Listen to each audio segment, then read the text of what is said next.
Corona virus एक ऐसा virus जिसने चीन से निकलकर पूरे विश्व में तबाही मचा दी है। अमेरिका, स्पेन, इटली और फ्रांस जैसे ताकतवर देशों ने भी जिसके आगे घुटने टेक दिए हैं। और अब यह वायरस धीरे धीरे पूरे भारत में अपने पैर जमाने की कोशिश में है। पर हमको इससे घबराना नहीं है, बल्कि पूरी ताकत और हिम्मत के साथ एकजुट होकर इसका मुकाबला करना है। हर धर्म, जाति और समुदाय के लोगों को यह युद्ध लड़ना भी है और इसे जीतना भी है।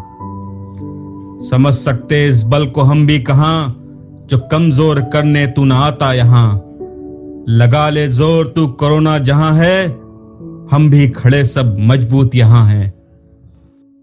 मुझे विश्वास है हर हिंदुस्तानी इस संकट का न सिर्फ सफलता से मुकाबला करेगा, बल्कि इस मुश्किल घड़ी से विजयी होकर निकलेगा। लहरों से डरकर नौका पार नहीं होती, कोशिश करने वालों की कभी हार नहीं होती।